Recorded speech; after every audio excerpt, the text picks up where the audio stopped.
Good afternoon, everyone. Thank you for joining us. This is hashtag No Limits, and I am your host, Shelly Kino. Today, joining me, I am very excited. I have met them through this exact platform. This is the only way. A mutual friend of ours introduced us, and I think they are going to be great people to really exemplify hashtag No Limits. And hashtag No Limits is about people who society has placed limits upon, but who have busted through those limits. Ophelia says in Hamlet that we know who we are, but not who we will be. And I 100% agree with that. And I think that there is no better example of that than the caterpillar turning into the butterfly. The caterpillar literally dissolves into just cells and then reforms itself into the butterfly. Then it has to struggle to get out of the cocoon in order for its wings to be strong enough to fly. And when you live in a world where limits are constantly being placed upon you, you face a similar struggle in that in order to become the most beautiful butterfly that you can be, you have to fight, you have to struggle, and that just makes you stronger. And today's guests are Gina and, well, this is Emily, but Ally is Gina's daughter. And Ally might be joining us in a little bit. We'll see how she feels. And so Gina and Emily, welcome, and thank you for joining me today. Thank you, Shelly. Thank you. So Gina, tell us about Ally. So Ally is a 23-year-old girl on fire. She is basically falls perfectly under your hashtag No Limits. Even though she has grown up with many limits, she's probably broken through beyond our expectations, whatever limits were kind of, let's say, cast upon her from many doctors and many behavioralists and many IEPs that were written and PPT meetings. So she's definitely a spark plug in this world. We're so lucky to really get to share her now as an adult living with autism in the world, and especially in our world we're living in today. Yeah. So tell us, oftentimes I hear the stories of when someone gets the diagnosis of autism, like maybe their child was developing typically, and then they started to show signs of losing some of those skills. And that's, happens at varying different ages. How did you find out that Ally has autism? Ally was typically growing, reaching her milestones, 1 month, 2 month, 3 month. And I would say about 3 months, I noticed something that was very unusual. And it was the way she would look at me and make eye contact with me. She would have this gaze aversion, which I know what it's called. Back then I had no idea, but my hair was up a lot in a barrette. And so she would always be seeming to gaze at my barrette versus my eyes. And as a young mom, I picked up on it, and nobody else really would pick up on it. But as I stared into her eyes all the time, I noticed that. And so that was a little different for me, because I would start to just think to myself, she's always staring at my barrette. But then I would just dismiss it, and I was no worries. And then over time, she would just continue to reach each milestone. In fact, she reached some milestones quicker than others. And we just advanced and went forward, forming our family. She was our first child. And we went through the summer, because Ally was born in November. And then it came to the point where nonverbal cues and different things that you're supposed to reach for milestones, that checkup where you do pointing and wave bye-bye, and kind of reach for your mom from the exerciser type things. And those things weren't happening.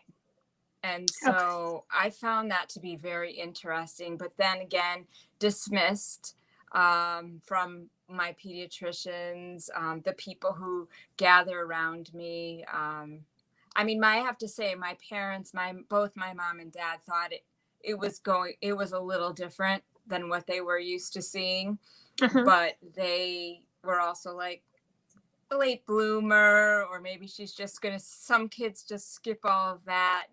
Everybody Right. had something to say in a positive way, just, kind of waiting for Allie to bloom. And then by her first birthday, she walked and said her first her first word was book. Now, not just coming, just thinking of that now, her first word was book. Her second word was Elmo.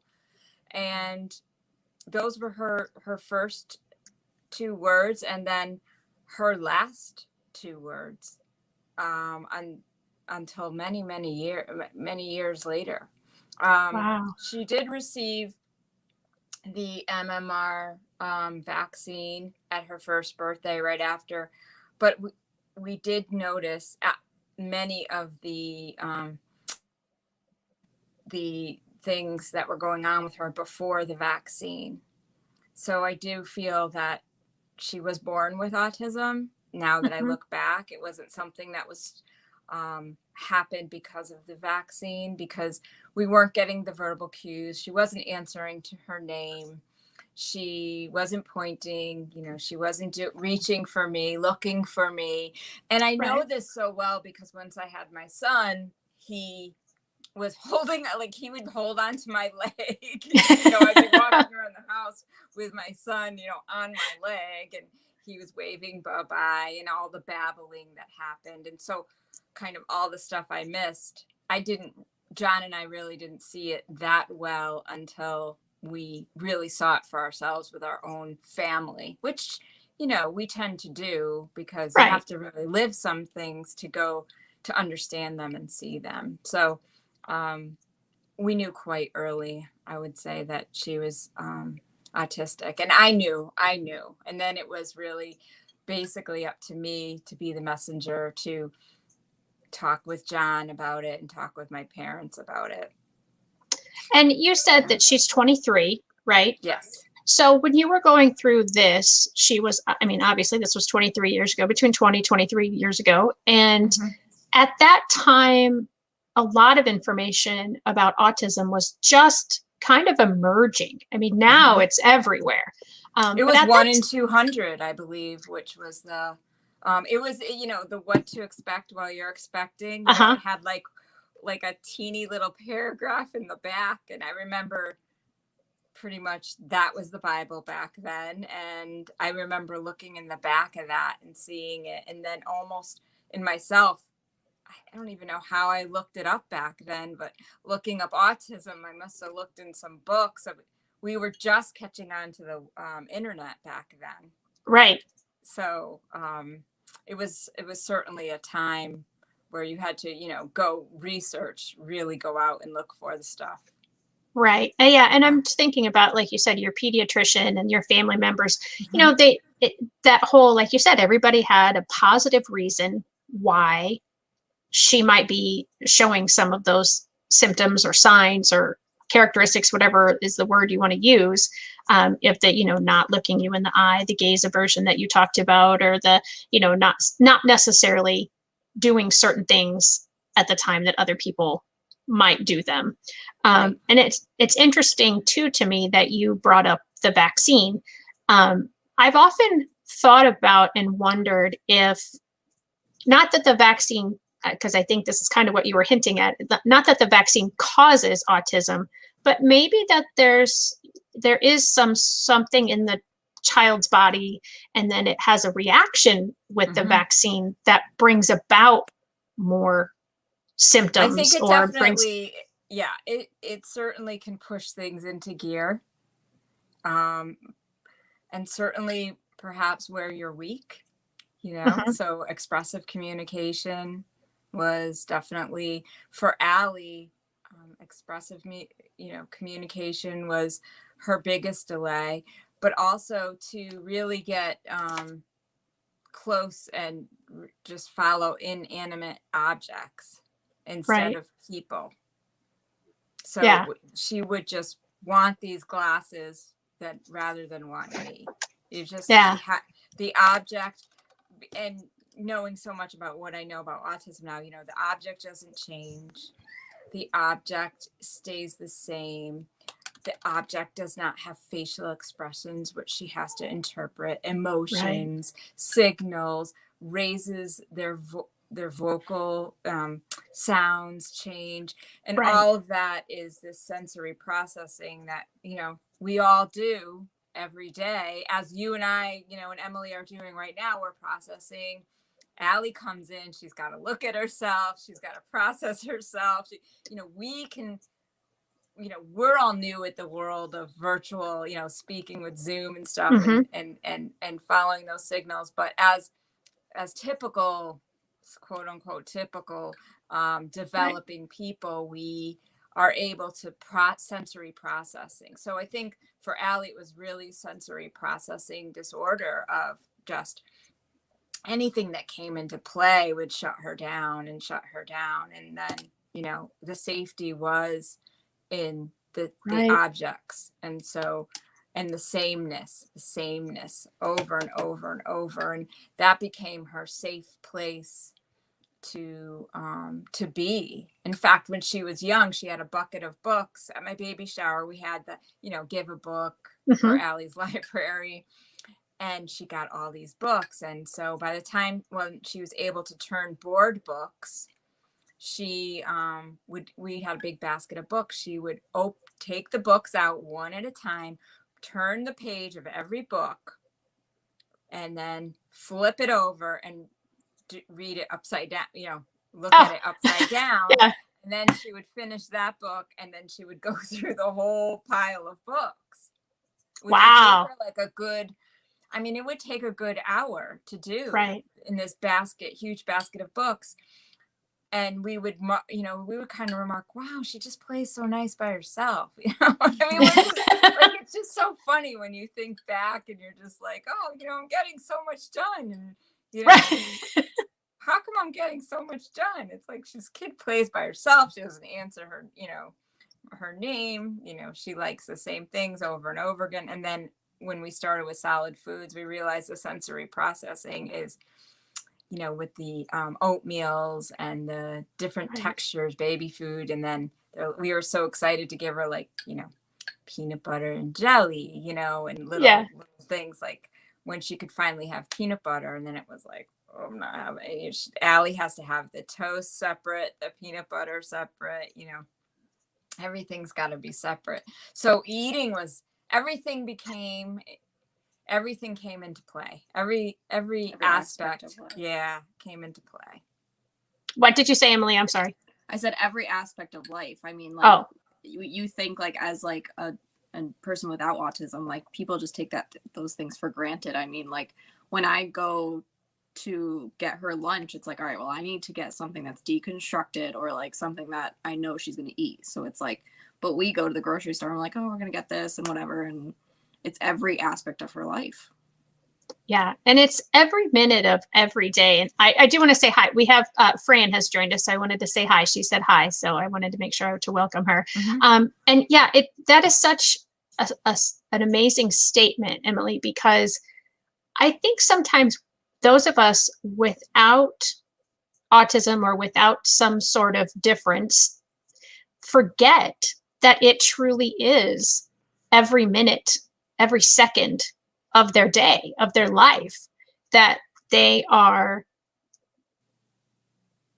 I don't even know that they're, I hate to say the word dealing, but that they are living, I guess, living with this, you know. Well, you're 100%. What I like to talk about, you know, and I've started writing about, and we've put on our Instagram, you know, the living, and it is on our website as well, but, you know, the living with the autism, because we're live we're just live all the time. Yeah. And, you know, we can be, you know, Emily's finding this out, you know, and she has in the past year working with Allie, but you're live in the grocery store, and you're not only live with yourself, but you're live with a society around you, casting shadows, casting shade, whatever you want to call it, casting opinions about, you know, what you should be doing, or how you should be doing it. And you know, it's It's heavy on the it's an elevated level of living with the way you think and act and speak and do. Yeah. And Fran says, yes, it's not like you cannot address it. You, it's always there, and it's always something that you as a mom and you, Emily, as her life coach, are always aware of. And me, when I was a special education teacher, I came home exhausted so often because I just was always feeling like I had to be thinking 3 or 4 possible scenarios ahead of what was going on with all of my different students, so that, if this one suddenly did whatever, or, this one suddenly did whatever, that I was prepared to handle it, so that I wasn't reacting, I was responding.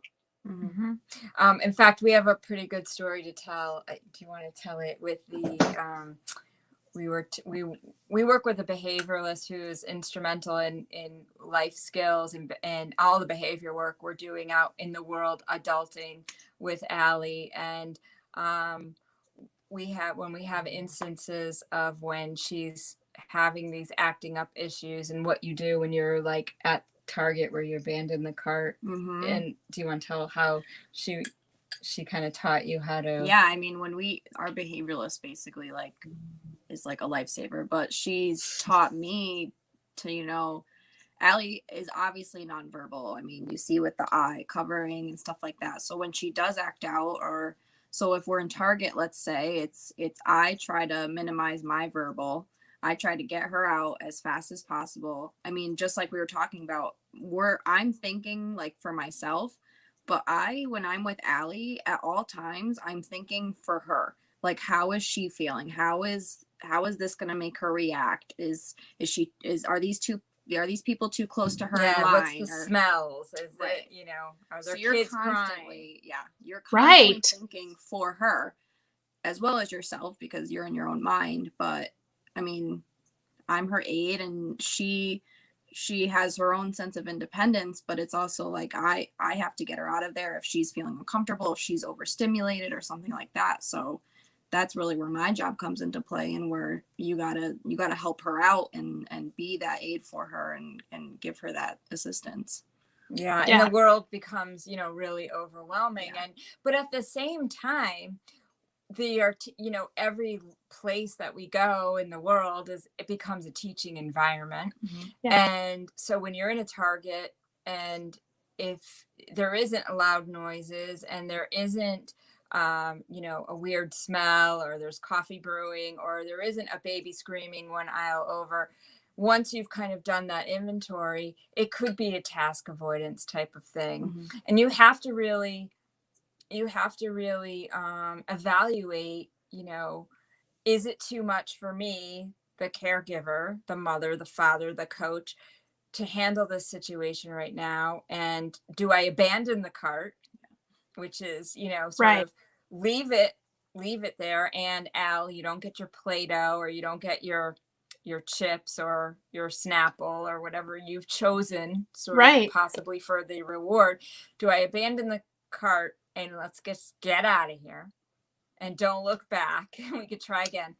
And we've encountered that. Do we try again? We try again.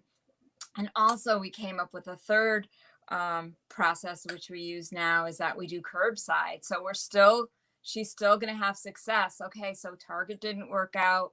We weren't able to get, the 4 or 5 things on our list because Al was upset, and this is what happened. And now we're going to do curbside, and we can go home and take a break, but we're going to go back.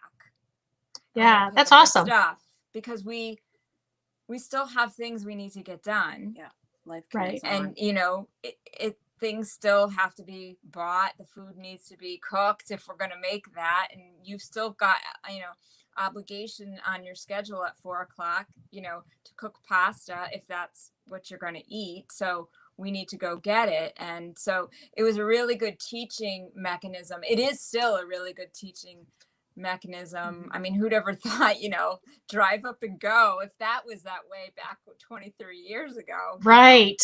but as different, it's nice to have options, so to give her success and to make her feel Still like accomplished. still like her day has been full and she's accomplishing things, because as an adult going into the real world now, leaving her cushion place of her school that she was with for so long, where she had the supports of so many people and the applause of so many people all the time. You would know that coming from being a special ed teacher, just walking in the hallway, people are clapping for you, and Yeah, and exactly. Some days, yeah. how you're dressed, and how cute you look, or when you come back from vacation, or just being you, people are clapping. And so you Right. graduate from this and you go out into the world, and it's kind of depressing, because as we all know, no one's clapping for me when I'm at my Stop and Shop. Right. No one really cares. Right. And there's a little bit of fanfare too, and that's part of Ally that she loves. She does like to garner that attention, and her beauty and her personality do give off to that. So like when people see her, they notice her beauty, and then they look twice and they notice that something's wrong with her. Not wrong with her for them, Yeah. for us, but for them, it's like, wait, she's different. Right. And but we need to teach her that in the real world, that there's just so many societal demands, and it's, as much as we want to say you don't have to do that, there's certain things that we just have to do to sort of get by, to get out of line and get to the next stage of our day. Yeah. And Fran's given us a couple comments here. So I wanted to show this one was when we were talking about, when you were in Target, having that strong sense of self and confidence in doing what you know and how it works. And then this one, I use a choose your battle mentality.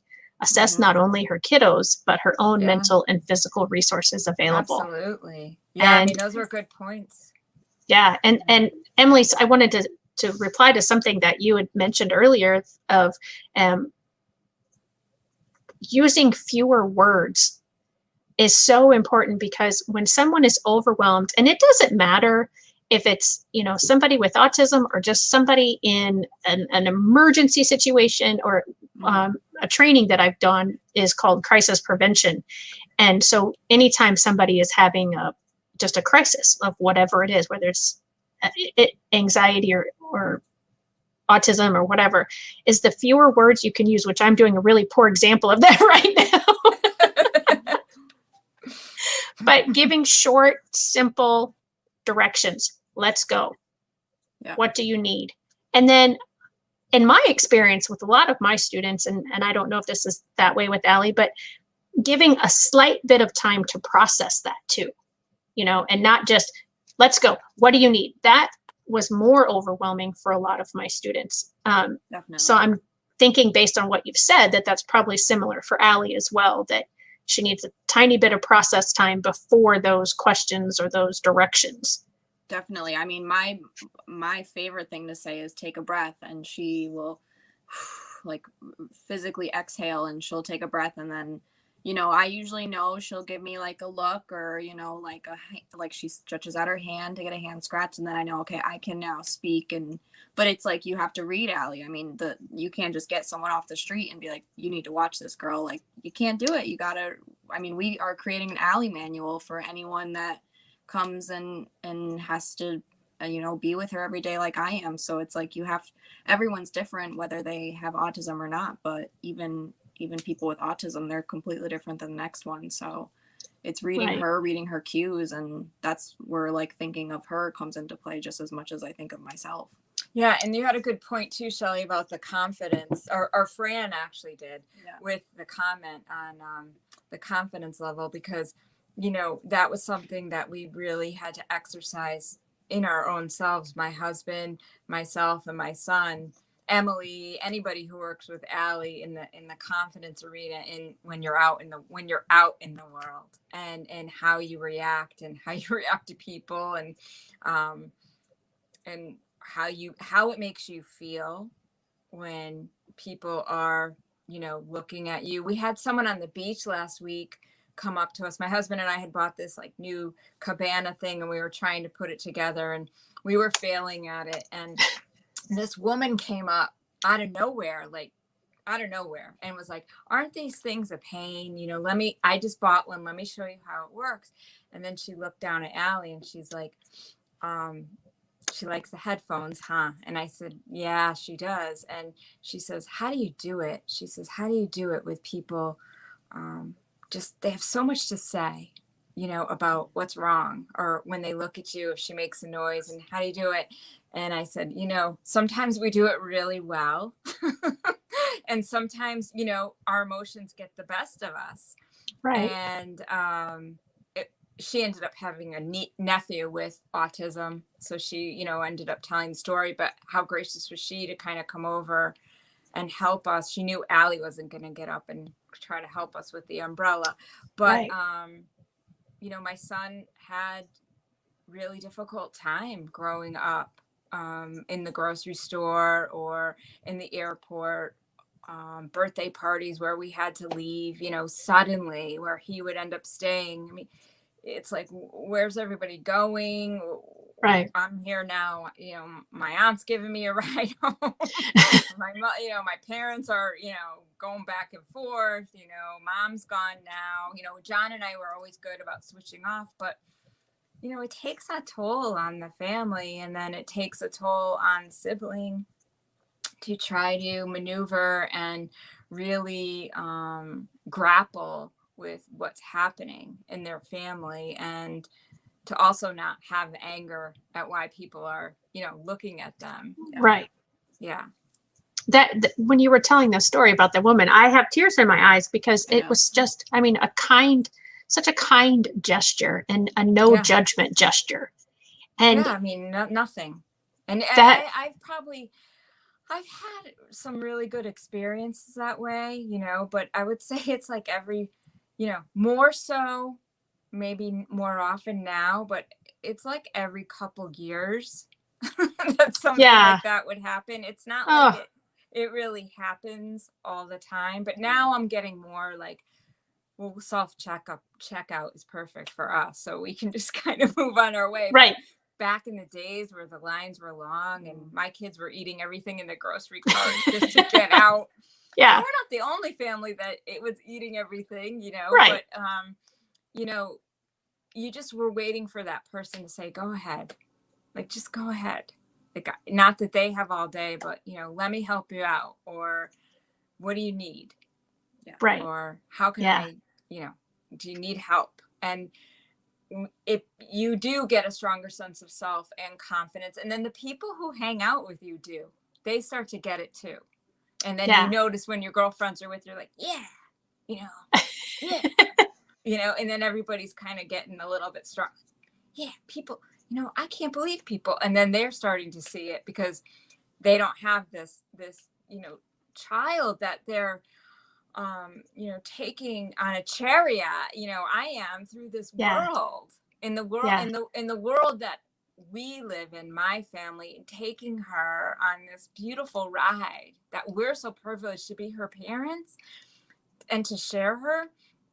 We want to take her on this beautiful golden ride for as long as we can and show her, the best of people, and she can show people the best of herself. And that is really our goal in her adult life. And not everything will come in the next 3 weeks. Right. You're going to graduate college and you get a job, and that doesn't even happen with the regular kids. No. And so I kind of love that, because you and I both know, the older you get, people look for their next chapter, people look for the next thing to do.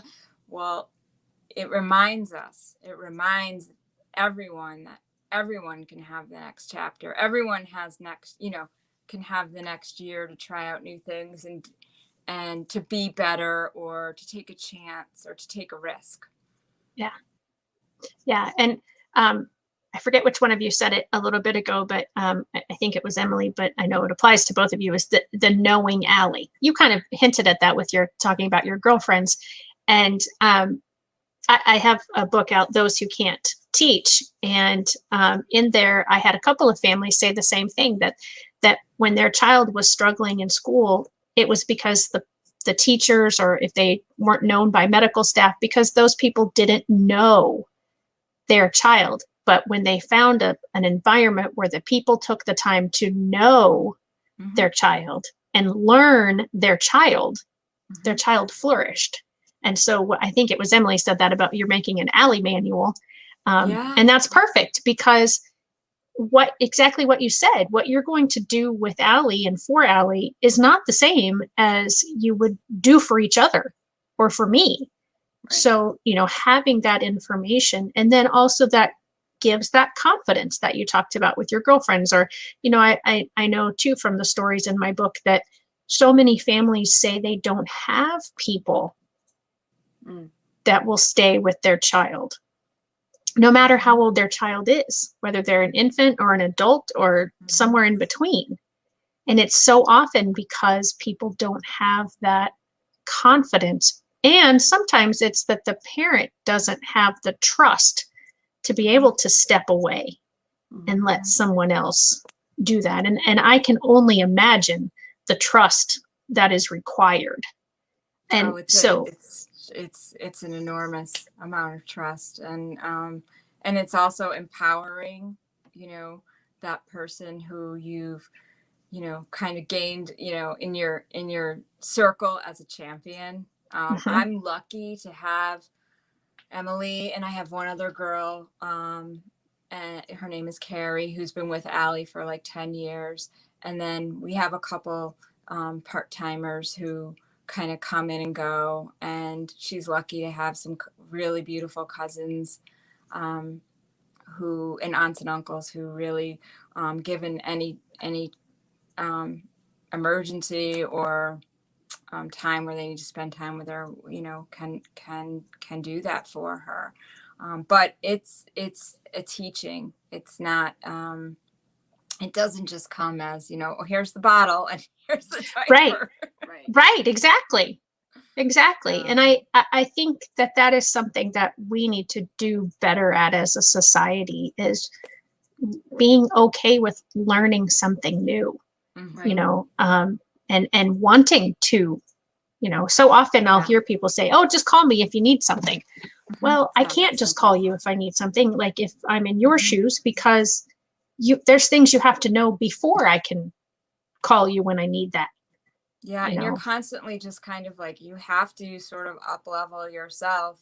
And that's where my yoga practice has always kind of come into cue for me, whether it's with breath work or meditation, or just like 3 simple minutes of just being able to just kind of take a quick scan of the situation, and then give myself a minute just for my nervous system to sort of recalibrate.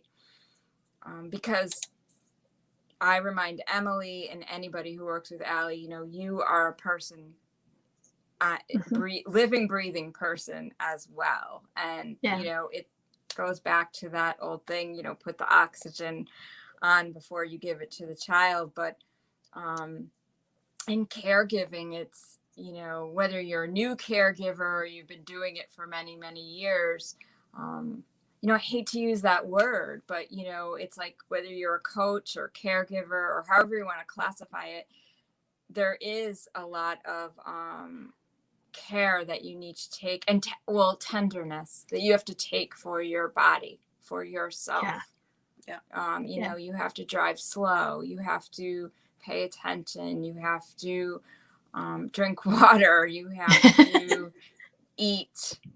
You have to sit. You have to go home and, have whatever fuels you and feeds you. And it's a very balanced lifestyle, but can easily in moments become completely unbalanced.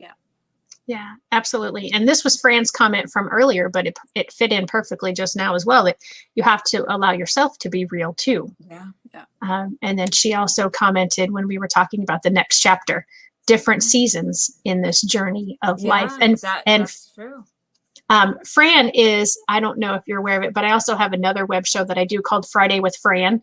And this is the Oh, Fran yeah. from there. Yeah. So she Oh, has a lot of great. experience too with, she has 2 adult children as well, who both have special needs. Her daughter has autism and her son has Down syndrome. So she's got a lot of experience and has walked this journey Yeah. that you are walking on as well.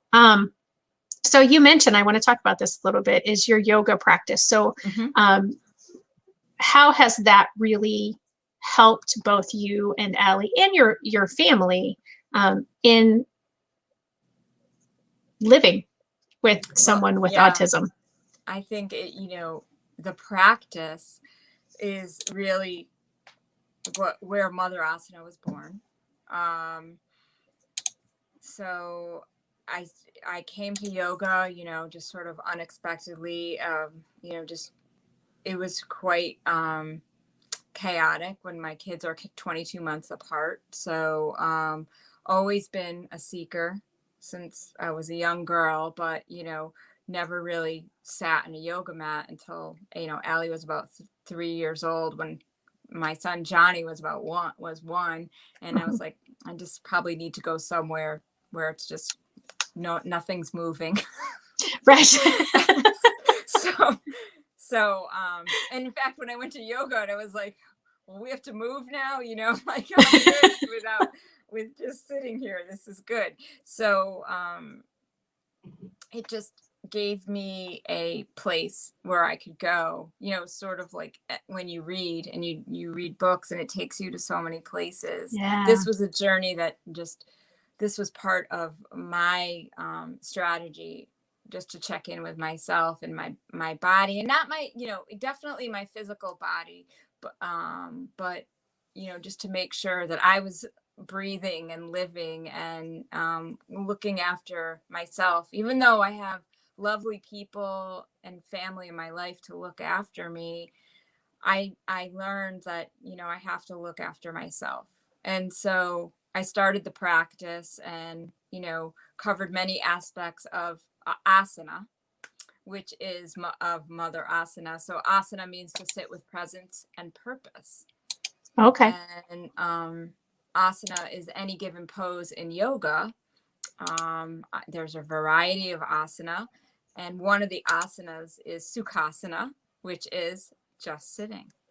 And so there's been so many times, Shelley, where and Emily could attest to this too, my husband, my family, where you're just sitting with a sense of purpose and stillness, but you're still getting stuff done, even though it feels like you're doing nothing.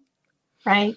I've been brought to the side street of Main Street, USA, in Disney World, sitting in asana with Allie, while an Easter parade is going on, because I just need to sit with her with presence, to be present, and with purpose. That is so awesome. This is what we're going to do. Yeah. And I had to teach that to myself. I'm sure. That. Yeah. So, and I use it. That's, how I use it in my family, and, use it for connection. And it's my strategy, it's not, it doesn't have to be anybody else's strategy.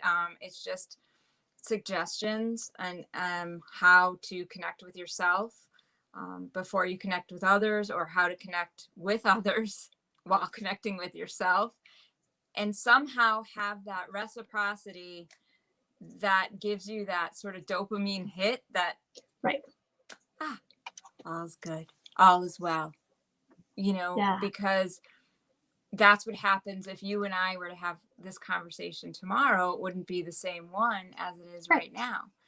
Right. And every time you sit down to have a cup of coffee with a friend, you might leave and say, that was a really nice time. I had a great talk with you today. But tomorrow you could say, geez, Gina, she just wasn't on, she wasn't the same as she was yesterday, Right. and we can't be, because we can't recreate those situations, which is often hard for Allie. That every time we sit at the kitchen table, it's not always going to be, a little round to Candyland, or, go over the schedule, or we eat ice cream. It's like, we're back at the table again. We're going to connect, but it's different this time. And that comes from that generalization, which is so hard. So these are fleeting moments, and we just sit with the presence, the purpose. The moment is there. It's live, as you said in the beginning of this broadcast, and then it's over. Yeah. And it's like her art. It's like she drew it, she said it, she sang it, it's done.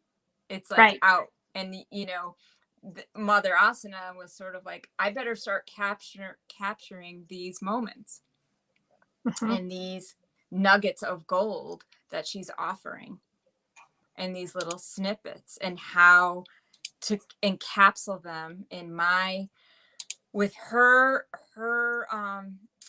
nuggets encapsulated with my musings on our family life. Yeah. And while you've talked about it, you talked about the yoga and the Mother Asana, and you talked about her artwork. So I'm going to bring up your website now. Do you want to go get her? Yeah. I think Emily's going to try to go get. Okay, perfect. And we've got a couple more comments here from Fran. So she said she was talking about being intentional and in the moment. Yeah. And I think that pretty much sums up yoga right there, doesn't it? In those two songs.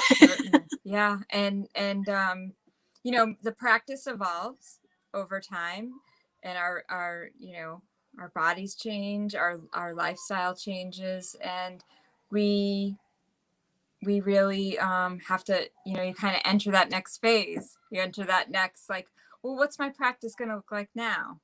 And what's my, where my practice was, longer. The kids were in school. I was able to get these 1.5-hour classes in. I did, teacher trainings. I did, road trips with my friends. And, now I'm just busier than ever doing this adulting life thing with her. And I'm like, where am I practicing today? And it's, while I'm making tea, or while I'm making dinner, and it's all asana.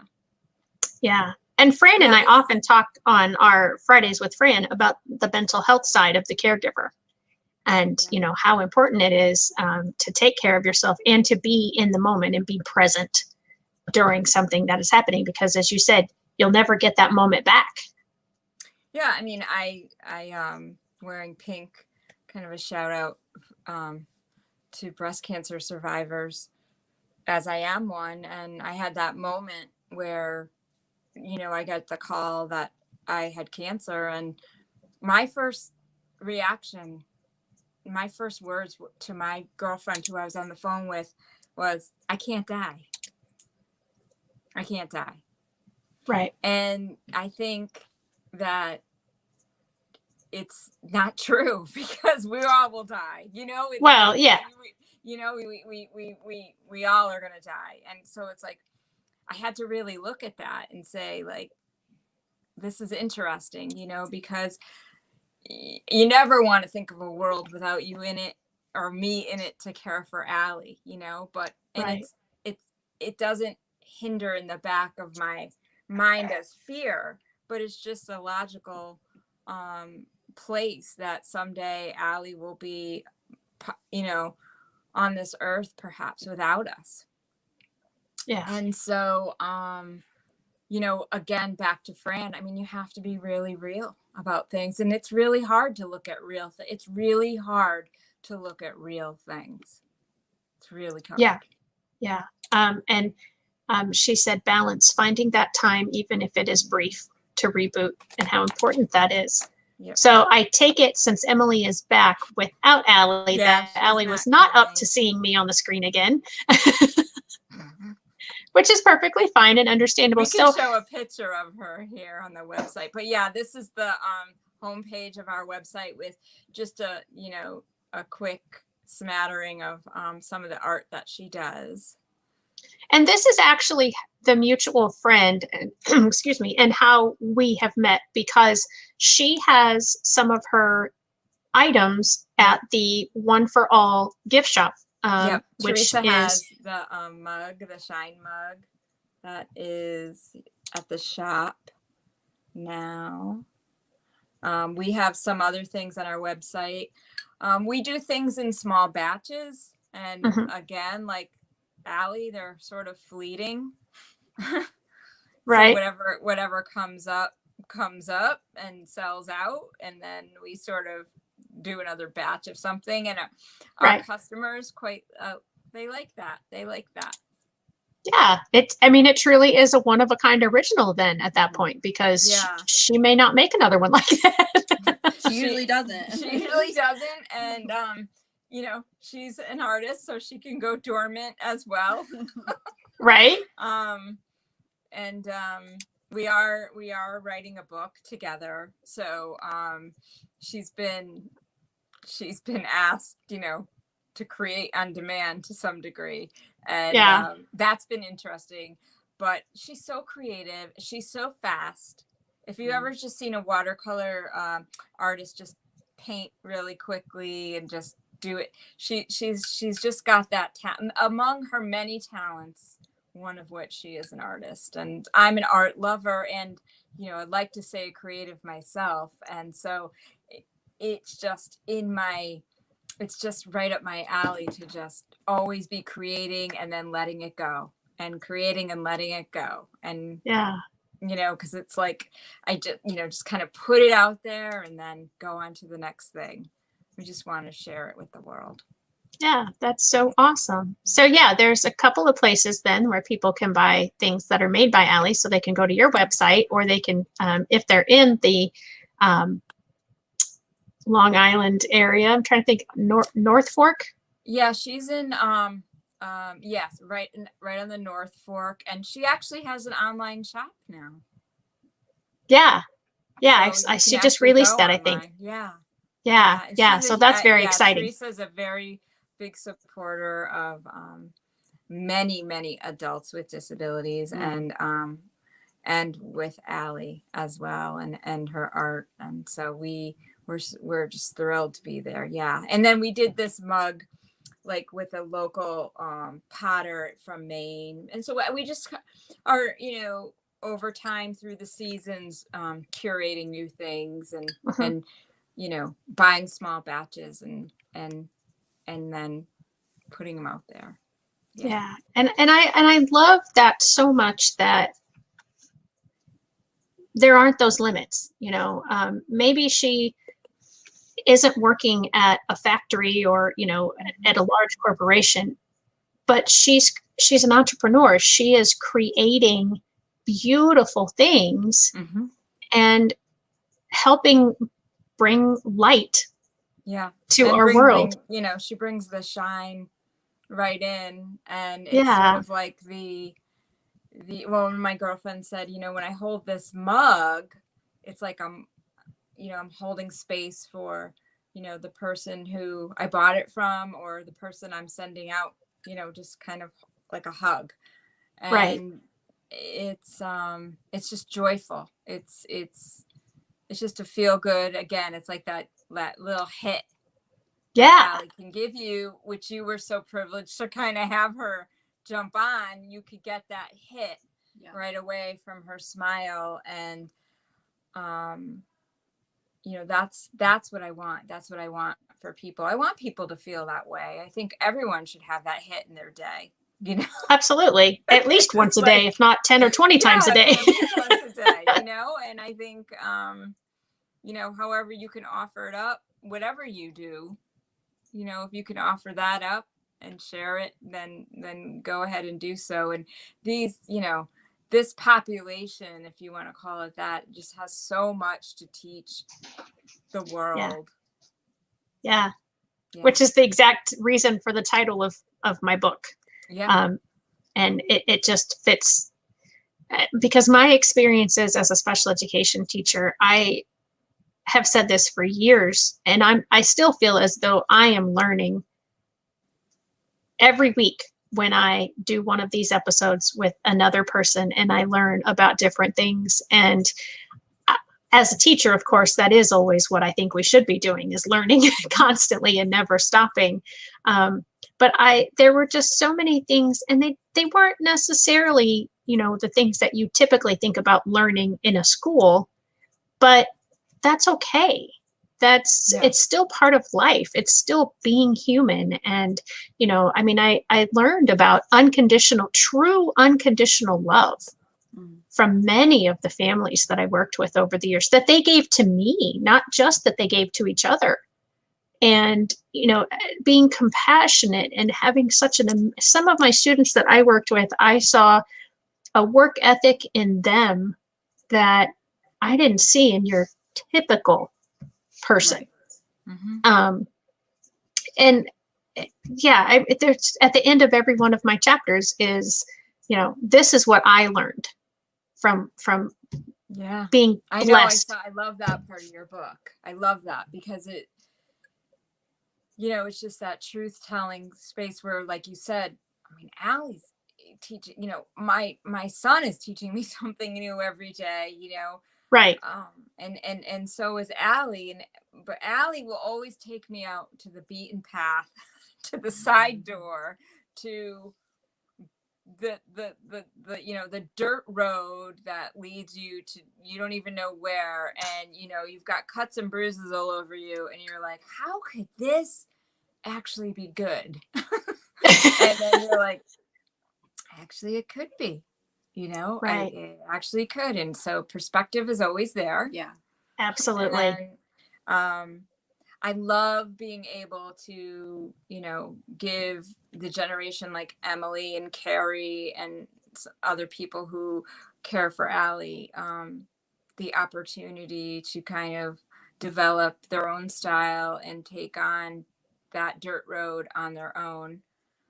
When they find themselves there. And, it's like, talk about team building. Right. Yes. It's constantly like you're in that team building sort of environment where you're like, what would you do if you were stranded in Target, screaming, and everyone's like, what's going on? And no one's coming to help you. And you've got to get her out of the store, but she's on the ground. Yeah. Right. And that's just, using Target as an example, but an airplane, a train, a concert, which we don't go to, but we're also kind of taking into play, like, what does Allie like to do? And right. I think Fran would definitely speak up to this as, there's things Gina wants to do. There's things my husband wants to do. There's things we want to do together. And there's things Allie wants to do, but necessarily you find that it's not all that everybody wants to do the same thing. Well, yeah, exactly. And so if we have certain situations where we have to bring Allie, we're really starting to rethink them, is what's important for her. Let's have her have a positive experience. Let's try to let this just be something that she felt like good at rather than overwhelmed, whether it be a family party or an event or something. Even today, she did come up here, Yeah. And wanted to share herself, but now she doesn't want to come up here. And so it's like, okay, taking no for an answer. Right. And not pushing. And there's a certain level of really pushing and letting the day, just be as it was. Again, another fleeting moment. And there's always that opportunity to begin again, which goes back to my yoga practice. And you're sitting in Sukhasana, which is your seated pose, wherever you're sitting, and you take a breath because you can begin again. Yeah.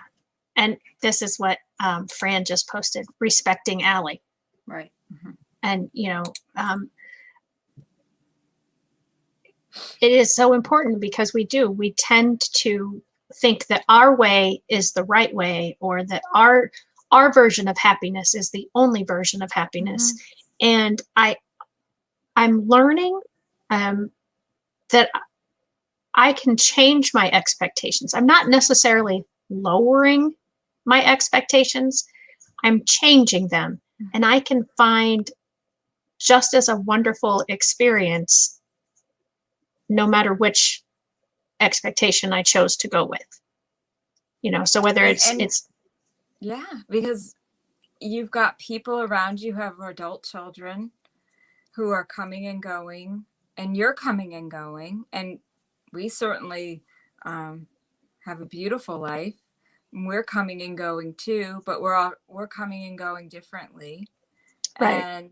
And there's places I'll go without Ally and be with my husband or be with whoever I'm with, and she won't be there. And it's okay. It's a good feeling to know, but to really sort of embrace the fact that, and not feeling bad about everybody coming and going and having this freedom from their children as they're grown and then moving into these stages of life. It looks different here in this house, but that doesn't mean it's not just as beautiful. Exactly. Absolutely. And abundant. It's got corners and hard turns and trick doors, unsteady floors, but there is flow. And that there has to be trust. There has to be trust. Absolutely. Well, Gina and Emily, we just have a couple of minutes. I've so enjoyed this conversation with the both of you. I could continue to talk to you for many more hours, but I do try to hold this to within an hour. Yeah. So before we wrap up, is there any last words, anything that you definitely wanted to say today that you haven't had a chance to say? I just think that to your viewers, just keep on opening your heart to this population. Autism is out there working. They are participants in society. They're beautiful people with such huge hearts and so much to offer in giving out to the world. So when you're out there and you see a family struggling in line or, going through something in the airport, maybe take a pause. And then also check us out at motherasana.com. And we've got a book coming out next year, which we're really excited about. Ally will be the illustrator. So there'll be a lot of cool art. It's a family journal, so it's going to offer a lot of connection. And we'd love to come back and talk with you about that. Yeah, that would be awesome. Yeah. I would love that. Emily, any last parting words? I would have said the same thing. I mean, I think just encouraging people to be open to learning about anyone with a disability. And yeah, if you see someone, I mean, take a minute for yourself, or if someone is struggling, lend a helping hand, because it's never going to be refused. I mean, I would never be unhappy with someone saying, do you need a hand or something like that? So being open to learning and helping is the biggest thing, as us working with Ally every day. Awesome. Absolutely. Beautiful. Thank you, again, Shelly. This is great. Yeah. It's been wonderful. Yeah. I'm very happy to have you on, and I'm glad that I got to meet Ally before this started. I'm so sad for my viewers that they don't get to see her beautiful face and smile and meet her, but maybe the next time, maybe when we come back on and talk about the book. Yeah. Absolutely. All right. Well, thanks everyone for joining. Thanks, Next Shelly. week, I will have Seth Perler on. He's a person who talks about executive functioning. And that is such a crucial layer of skills that often gets overlooked. So make sure to join me next Tuesday at 1:00 and Friday with Fran. I definitely have to promote that today since she's with me at Friday at 1:00. So thanks everyone. Thanks, bye-bye. Fran. Thanks.